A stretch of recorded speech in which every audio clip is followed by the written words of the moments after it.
Hi, I'm Dr.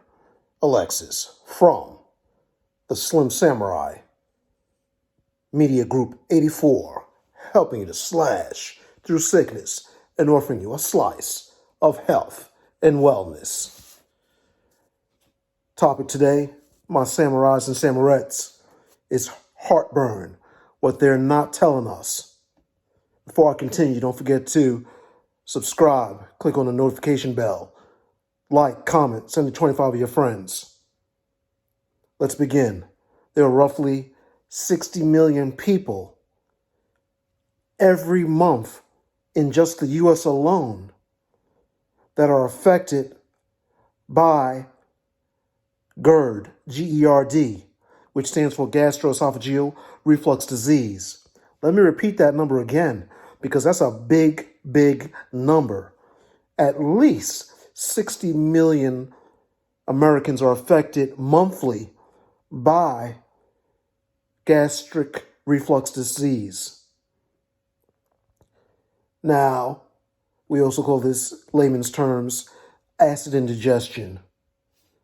Now, listen to these numbers very carefully. In 1998, there was around 900,000 plus hospitalizations for gastroesophageal reflux disease. I'm going to simply call that GERD for short in this video. So close to 1 million people in 1998 were hospitalized for GERD. Now that number skyrocketed by 2005 to around 3 million plus people. That's a lot of people. Now, you may be asking, Dr. Alexis, how could something as simple as heartburn, acid indigestion, lead to so many hospitalizations? That's a great question, my samurais and samurettes. Now, let's just do a little summary. The pH in the stomach can go as low as 2.5, 3.5, extremely acidic. And depending on the foods you eat, which we'll discuss later, it'll skyrocket very, very north from the stomach. It'll go high, shooting up into the lungs to the extent where the acid, or which is a fluid, enters the lungs, causing inflammation, tissue destruction, pneumonia, and you can get very, very sick. This can lead to pulmonary hypertension. There's decreased gas diffusion across the smallest unit of lung tissue called the alveoli and the surrounding capillaries, which carry fresh oxygen and get rid of carbon dioxide during the exhalation phase of respiration. When you breathe out, take a breath in and then breathe out. That whole process will be compromised if you have an overall decreased surface area of lung tissue to work with, which is the case of very severe GERD, gastroesophageal reflux disease. I've seen cases where patients had to be intubated in the ICU. So it's no laughing matter. It's not just simple heartburn for some. It can be very, very detrimental. Now, you may be asking, Dr. Alexis, what are some of the predisposing factors to GERD? Great question, my samurai and samurettes. Number 1, obesity, BMI 30 and greater. That's why you need to be in my Slim Samurai weight loss clinic. 2, pregnancy. 3, you smoke. 4, you're around a lot of secondhand smoke. No offense to smokers, but you're killing yourself. And yes, you're killing others too. I'm going to tell you like it is. I'm not scared of you. Not just from lung cancer, but from also GERD.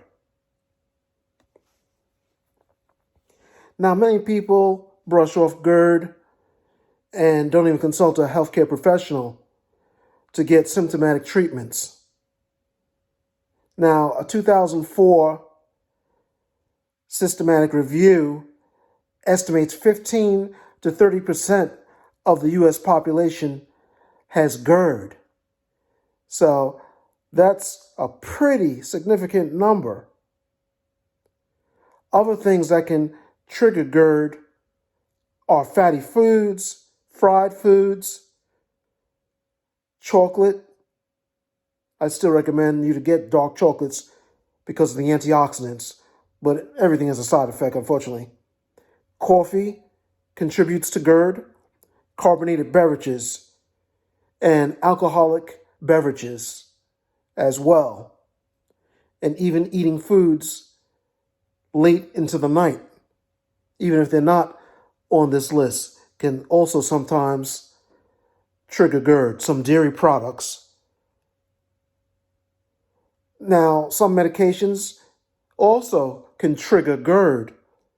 As you know, every medication has a side effect. Some of the nitrates, the sedative medications. Now, some of the common symptoms of GERD. You feel nauseous. You don't know where the nausea is coming from. You may get so nauseous to the point you're vomiting.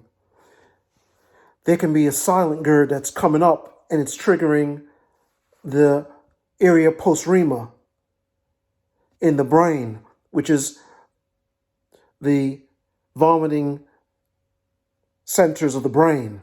There's a neurologic biohormonal interaction that can be causing from the acid reflux to you feeling nauseous and then subsequently vomit. Other symptoms include difficulty swallowing, frequent belching, you can't breathe, respiratory problems, you got pain in your belly, your teeth are getting cavities more frequently, and you are noticing that you have bad breath. When you're talking, people want to stand at least 50 to 100 feet away from you. They would rather stand on the border of another city than to talk to you. You have GERD. Don't feel ashamed.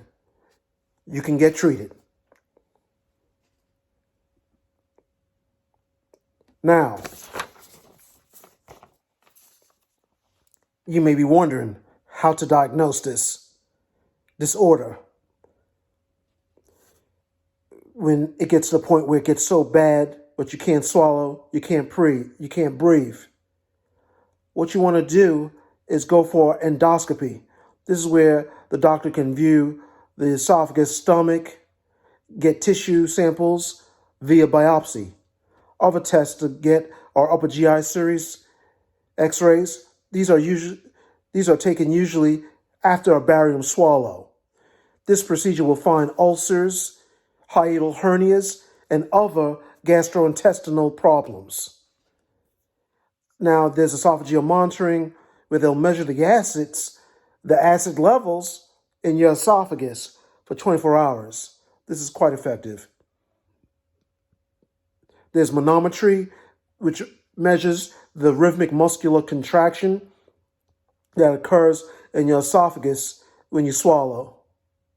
My son had this, but a more advanced form, and he had to undergo these different tests to see exactly what was going on. So I know these examinations from firsthand experience. It's only the grace of God that got him through. Now, here's one thing, though, that they're not telling you about gastroesophageal reflux disease.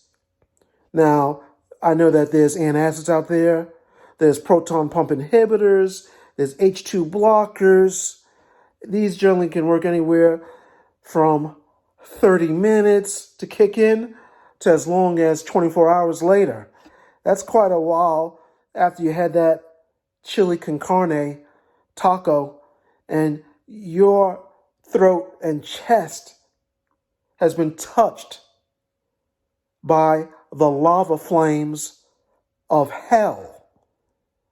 And you will do anything to get some cool, refreshing relief.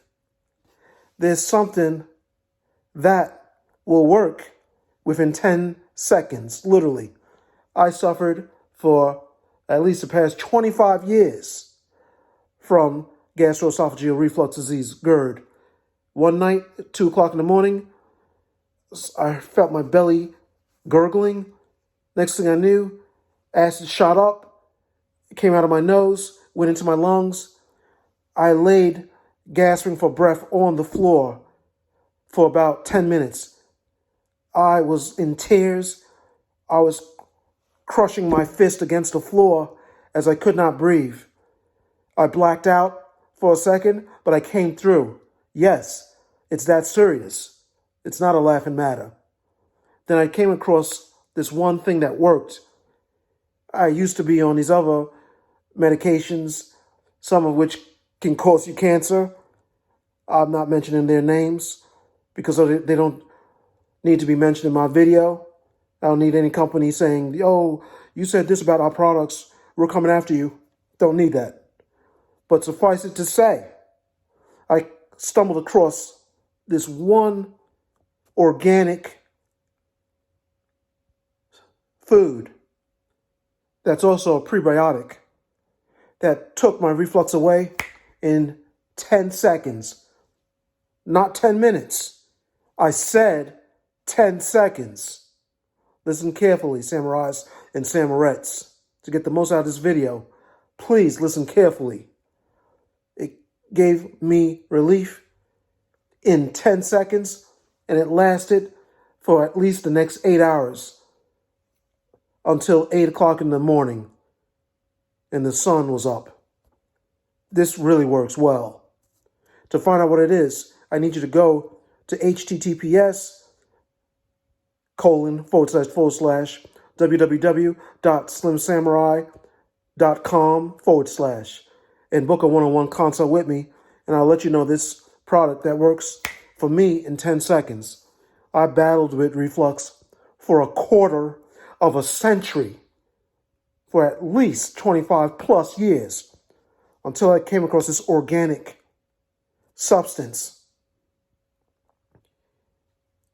It's either a prebiotic or a probiotic. It's one of those two. I just gave you a major hint, but I'll let you know exactly if you book a one-on-one consult with me. I'm not going to announce it here, but I would recommend that you book that one-on-one consult. Now, if things are still to the point where you're not getting any relief night and day for years at a time, surgery may be an option. There's a procedure called the Nissen fundoplication. This is where the top of your stomach is wrapped around the lower esophageal sphincter to tighten the muscles there and prevent reflux of that very harsh, unforgiving, bitterly acidic stomach acid from shooting up into your esophagus, going down your lungs, coming out of both your nostrils, and nearly drowning you. There's also the Lynx reflux management system, which uses magnetic beads at the esophageal gastric juncture. The beads are magnetic beads strong enough to close that juncture and prevent the stomach acids from shooting high and keeping you up all night and preventing you from breathing and causing a lot of pain. This Lynx reflux management system was approved by the Food and Drug Administration, the FDA, back in 2012, some 9 years ago. Don't forget to subscribe, like, comment, send 25 of your friends. I'm Dr. Alexis from the Slim Samurai Media Group 84, helping you to slash through sickness and offering you a slice of health and wellness. God bless.